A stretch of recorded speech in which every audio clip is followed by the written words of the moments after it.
thank you, Traci, for joining us on Absolutely. season two Mm. of the Power Mama's Voices podcast. And we're here really in this season to hear from people's lived experience and to hear their stories and be able to uplift those and share them and give them a broader platform than maybe they've had.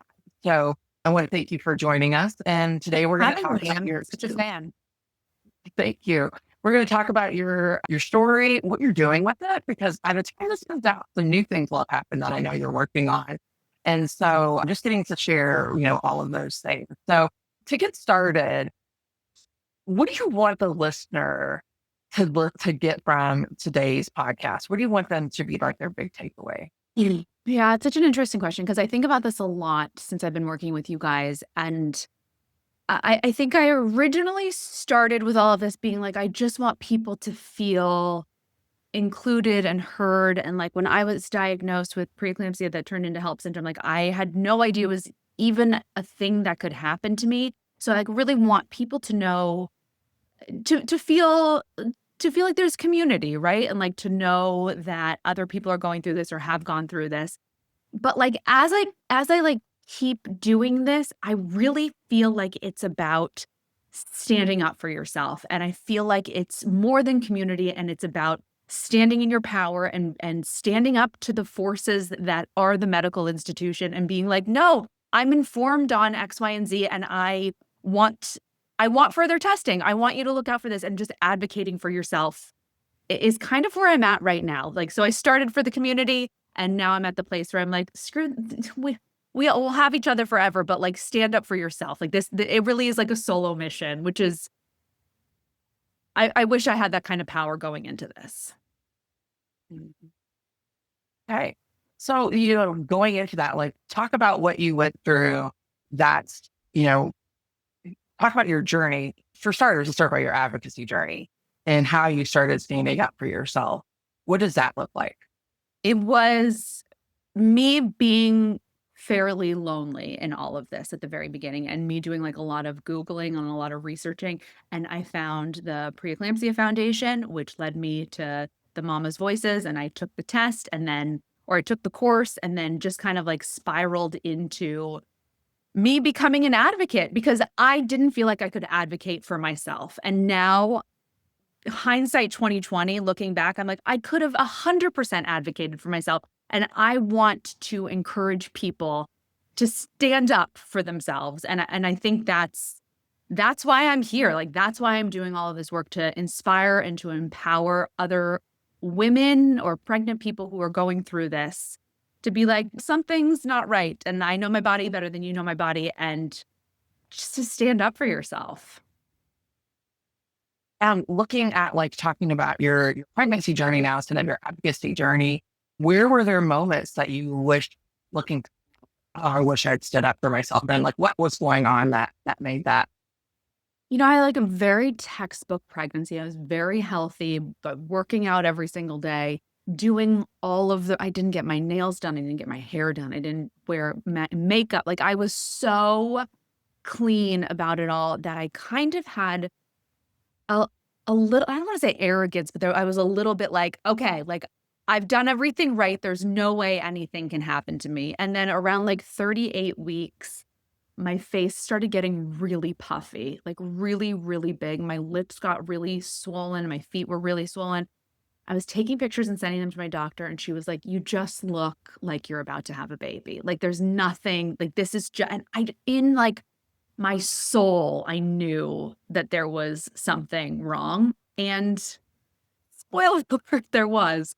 And, they didn't diagnose it until after I had my daughter, which they then said was postpartum preeclampsia. But I do feel like it had happened a long time ago. And I think, had I stood up for myself, or had I said something, the outcome could have been different.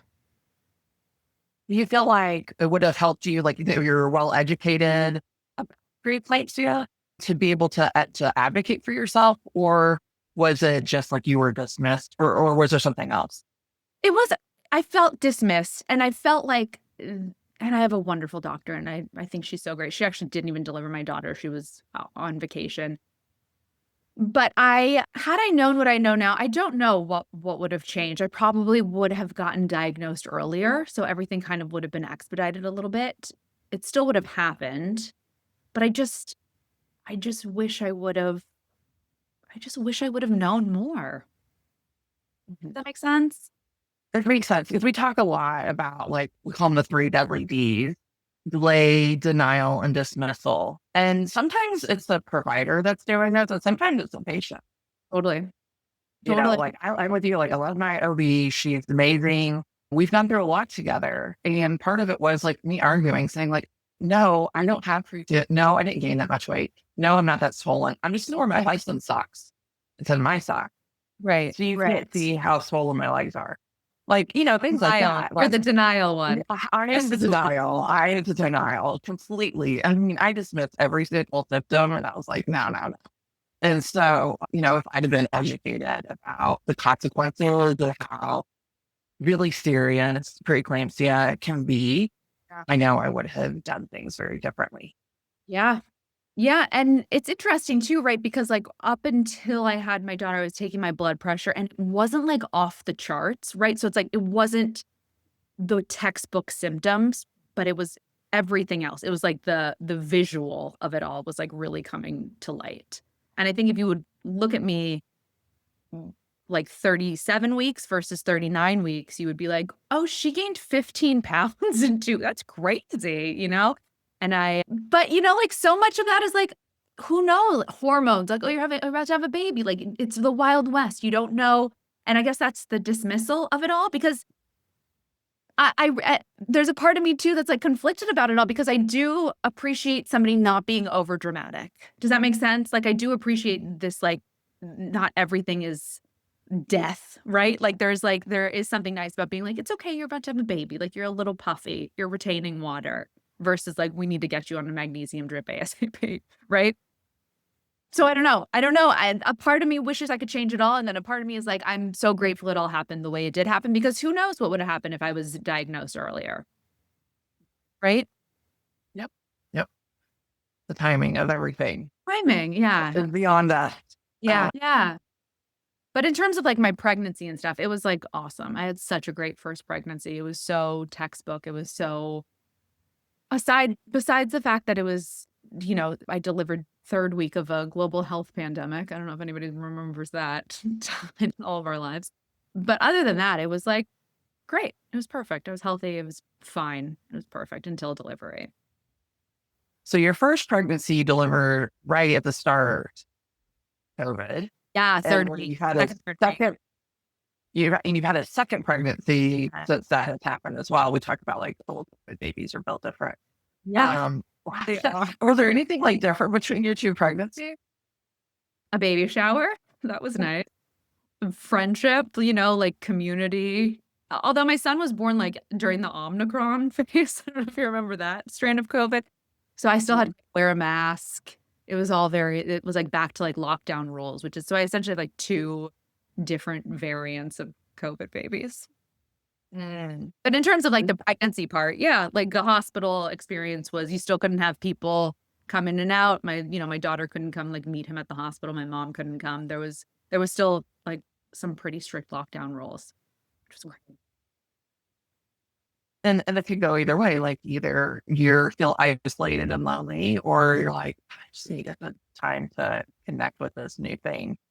I would Um, say after my daughter, when I had all the complications, I really coulda used, like, some sort of support system, some sort of, like, hug or, like, somebody to, be like, "Hey, you're gonna be okay," and I didn't have any of that. I was left to navigate all of that on my own with my husband and, like, lovely guy, good but, like, I think we can all agree that husbands are not always the best in situations like that.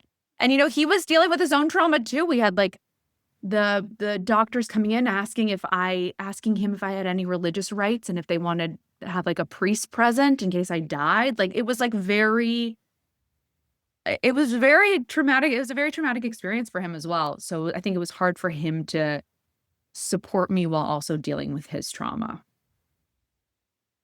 find out a lot with the partners and Yeah. spouses. It's oftentimes they get put in the position of having to make all the decisions. Yeah. Yeah. And then they have decision fatigue. And then later on, they finally process everything. And I've seen it taking a year. I saw someone that like 15 years later, their husband finally processed how traumatic their delivery was. And it's just a lot that they hold in, and being that like designated support person, defaults. Totally. Totally. And I know it's a bit of like a controversial stance being like, oh, poor guy, poor support person, not, supporting you. But like it's traumatic. It's traumatic. And I like to watch somebody else kind of go through it secondhand and like to put myself in his position to be like, oh, okay. I thought I was coming to the hospital to gain life. And now I might lose 2 lives is like very, like he can't even talk about it without crying, like he has a really hard time expressing that. And he's an emotionally, supportive and done a lot of work on himself type of guy, but it's still a really 5 years later, it's still fresh, Well, what kind of things would have been helpful for both of you through that time? I mean, Any examples? something like this would have been probably fantastic just to like have this community, more like knowledge on the subject versus just like the Google search we both did as I was like, comatose on the bed. I mean, aside from like the COVID lockdown stuff, the support would have been nice. My mom would have been nice to have around. I think it all comes back to community. Community is where I think a lot of this stuff lacks. Where did you finally find some community? I would say 5 years later in all of you guys. I would love like, yeah. Yeah, I would share my story with my friends and stuff, and nobody could really relate. Nobody really understood what had happened, and I held a lot of that guilt because I was kind of under the impression that, like, delivery is supposed to be, like, a bit whimsical, and there's, like, a playlist, and, like, there's, like, bring your candles that don't light on fire, bring your battery-operated candles and bring the twinkle lights, and it's gonna be so magical, and you'll have an epidural, which is so and you'll just, like and then you have a baby. And that experience was robbed from me, like, no amount of twinkle lights could have saved me from what was to come. And I felt really, like, isolated. It was a very isolating experience. I think that's one of the things that people that have had severe maternal events, whether it's preeclampsia or something else, like there's a different level of grief. Yeah. And I said that over and over, like you're grieving the baby shower you didn't get because of COVID that you got robbed. You're grieving the normal dream delivery that you might have had in your mind growing up and thinking like, this is what this is going to be and what you visualize. And it's nothing like that. Some people grieve like future pregnancies. Yeah. Yeah. Yeah, there's it's really heavy.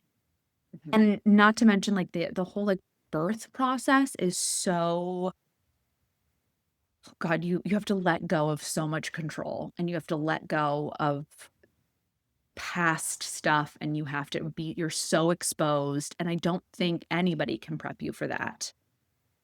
It's so universal, and it's so isolating. Does that make sense? Like, it's such an interesting experience. I think, and being able to connect with people that have been really in the same shoes that you've been in as it's a place to find that healing where other people that are physically close to you may not truly understand, but being able to find a community one way or another that gets it, that understands all those different things that you're grieving for, especially in this day and age with social media. And I feel like that's like the new version of peer pressure. It's like, Yeah. it's so hard to be like, but that's what happened to me. I didn't get that picture perfect experience. I didn't get the Yeah, Instagram worthy shot. and It looked very different. sometimes it feels like a form of bullying, right? Like, watching these people, like, home birth and, like, just, like, the idyllic experience and, like, their other kid comes to meet their new baby, and it's just, like, And I know that's the highlight reel and blah, blah, blah, but, like, still, like, sometimes I'm like, "I didn't even get a highlight reel," you know? I got the threat of a death certificate, like, that's what I got. That was my consolation prize, was like, "Well, here's the survival rate of this." And the other thing, it's very mechanical, hospitals are so mechanical, and again, like, I had my daughter during COVID, so I believe that the doctors were so tired, and they were just so burnt out, and it was the 3rd week of, like, so much tragedy, and, like, there was, COVID patients in the maternal ICU trying to stay alive on ventilators, like, it was April, like, we were in the thick of all of it, so I think my particular group of doctors who wonderful, I have nothing I love doctors, they're grateful for modern medicine, but they were just so fatigued that I was just another patient, you know? But for me, this is my life. I'm fighting for my life. I'm fighting for my daughter's life. I'm fighting to be here for her, you know? Something that you've never met before, but you just love so much. And like I'm giving it all to be around for her. And they're kind of like patient 102, right? Versus like I'm an actual person laying on that bed. And You that's why we're doing these. Really, I mean, it is. It's because it's to bring like the face, the voice, the heart Yeah. to those patients that are out there because it's still happening. Yeah. I mean, yes, we're, 5 years past the start of the pandemic, but some of the things that changed in healthcare weren't always for the good. And part of that is like we are human beings and we have families, we have stories, we have emotions, experiences that we bring into these deliveries that really shape how we experience it and could impact the outcomes. Yeah. Yeah. Totally.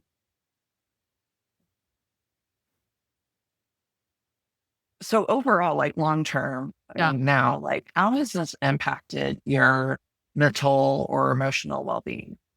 I mean, I would say my postpartum phase with my daughter was really anxious. I was really, really scared of all of it, you know? I was scared for her, I was scared for myself.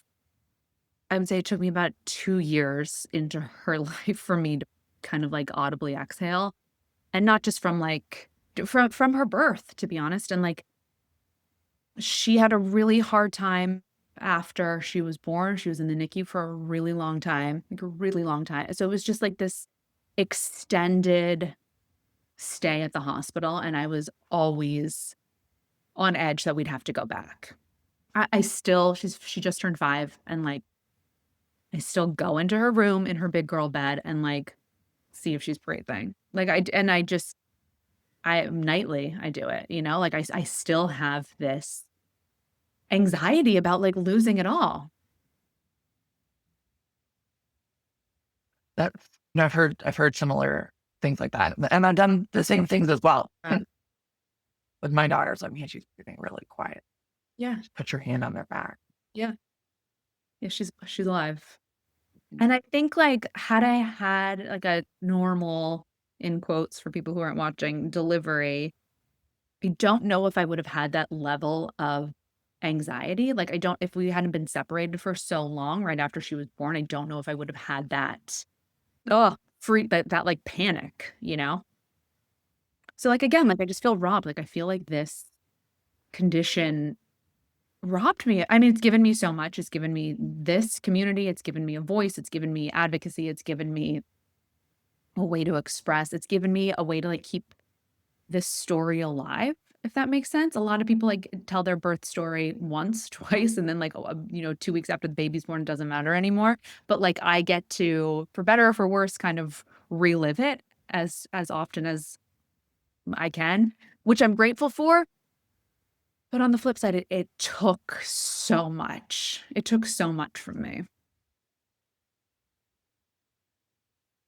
Were you, I mean, going from delivery and long term NICU stay, was there anything that was offered to you support wise, even being in NICU around like what that's like and having a child there? Or were they also just very overwhelmed with the I pandemic? I will say, like, NICU doctors are different people. They're, like, amazing. They're so gracious and kind and, like, they get it, and they I but, this is I want to be very clear once again, like I'm very pro doctor. Like I realize that I started this by saying like they're not listening to us, but like they're wonderful people. Doctors are just people who like wake up in the morning, have a cup of coffee, and are trying their best. You know, like they're no different. They're not fairies. They don't have any sort of magical powers. They're just people who took an oath to do the best that they possibly could. So I do believe everybody's doing the best they possibly can.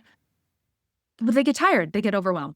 With all that said, NICU doctors are incredible. Like, have you had any NICU experience? Yeah. Oh, good. Like it's not worth it to hang out with them, but like if you're up there, like man, they really are just so lovely. But in terms of offering me support, no, I had to kind of find that on my own. That's tough. I would hope. And again, like you said, like everybody, we're all people, Yeah. and everybody is impacted by these experiences. And I can't imagine being a doctor and having to see it over and over again. And you just do what you have to do to get through. Yeah. Yeah. So why did you choose to share your story through Mama's Voice?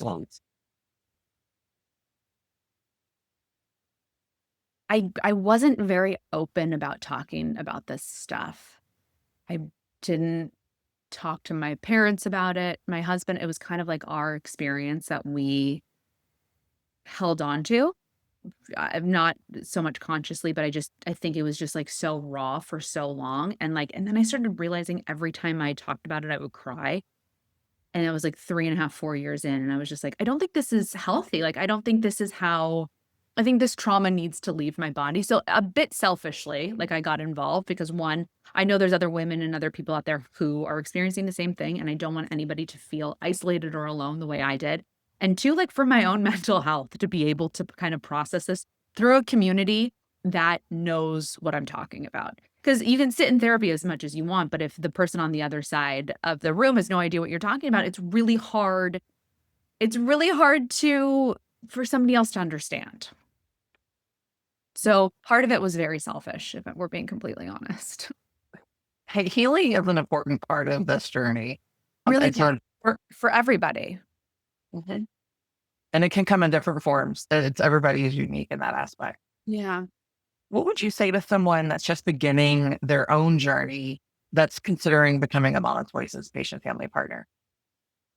I would say to be ready to be cracked open because you really do have to like rip the band-aids off and like clean the wound out again and again and again and again. And it gets easier and easier every time, but you're still living a past experience that was really, really hard. And I think if you haven't healed those wounds, this will heal it for you.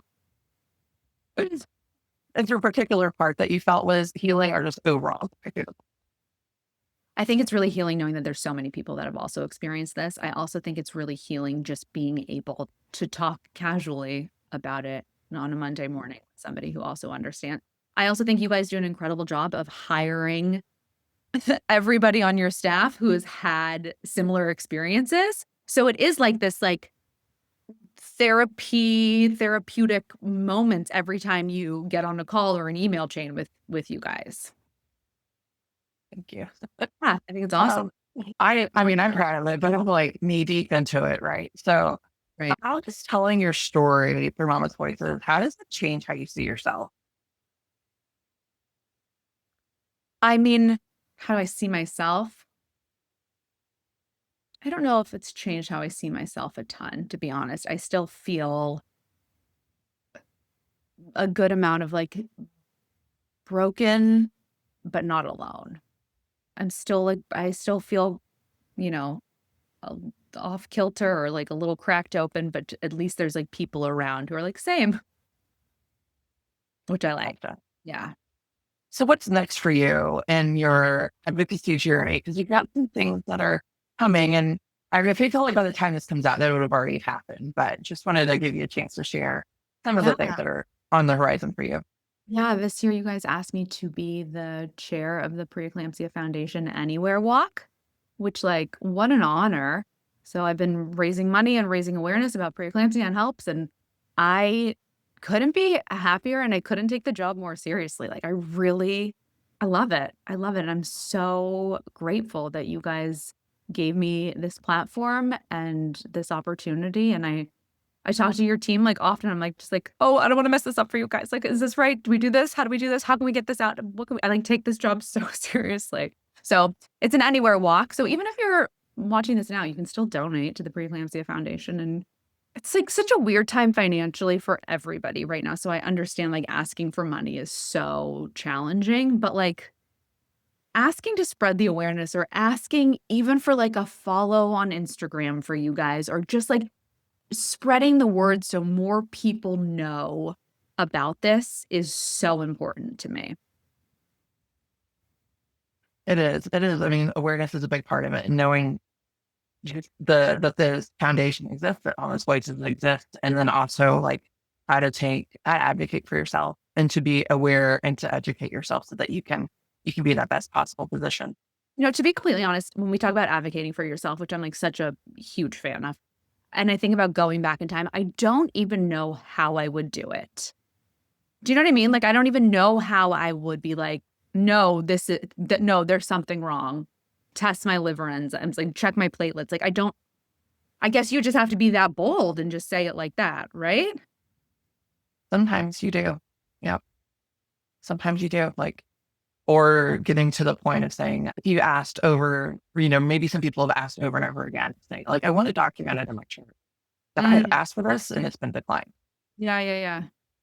Yeah, because then you get like, you feel rude, right? You feel like you're talking down to the teacher, or like you're with somebody who knows what they're talking about. You have no idea what you're talking about. And there's like this weird authority. I think about this a lot. Like, how would I have changed what I went through? And I don't even know. I don't even know.